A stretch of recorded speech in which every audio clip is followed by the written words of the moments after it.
Hello students, NCERT exercise current electricity का question number 3.6 हम discuss कर रहे हैं। क्या कहता है क्वेश्चन में, a heating element using nichrome connected to a 230 volt supply draws an initial current of 3.2 ampere which settles after a few seconds to a steady value of 2.8 ampere.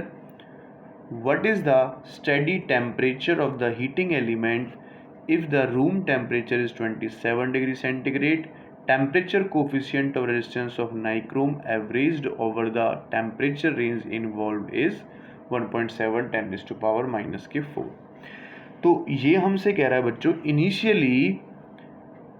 Initially 273 volt है और initial current ये है, उसके बाद current ये है, तो मैं रेजिस्टेंस फाइंड आउट कर सकता हूँ। ठीक है, तो अगर मैं इनिशियल रेजिस्टेंस यानी R1 की वैल्यू निकालूं तो ये कितना हो जाएगा बच्चों, 273.32। ऐसे ही अगर मैं यहाँ से R2 की वैल्यू निकालता हूँ तो 230/2.8 हो जाएगा। यानी यहाँ से मैं R1 को सॉल्व कर सकता हूँ तो ये आएगा 7188। इसको सॉल्व करूँगा तो ये आएगा 8214 ओम।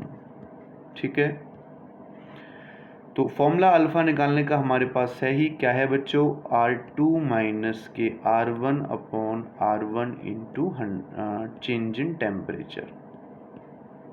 ठीक है, तो R2 हमारे पास 82.14 माइनस के 7188 and divided by 71.88 into change in temperature की बात करें तो टेम्परेचर 27 डिग्री ही हमारा चेंज हुआ है।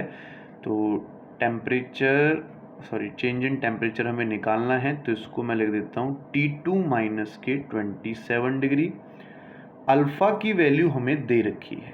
ठीक है, तो क्रॉस मल्टीप्लिकेशन से ये इधर आ जाएगा, मैं इसको लिख देता हूँ T2 माइनस के 27 इज इक्वल्स टू, इन दोनों को मैं माइनस करके लिख लेता हूँ। ठीक है, 14 में से 8 6, 10 में से 8 2 बचेंगे यहाँ पर। ठीक है,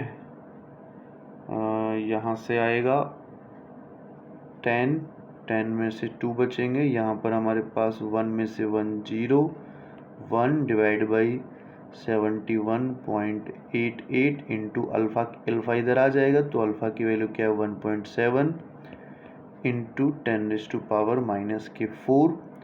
ये 10⁻⁴ ऊपर चला जाएगा, पॉइंट से पॉइंट हटा देंगे। ठीक है, इसको सॉल्व करेंगे तो अप्रॉक्सीमेटली जो इसकी वैल्यू आएगी वो आएगी बच्चों 84 अराउंड। अब मुझे T2 चाहिए, तो 84 प्लस 27 इधर चला जाएगा, तो 867 डिग्री सेंटीग्रेड इसका हमारा आंसर आ जाएगा।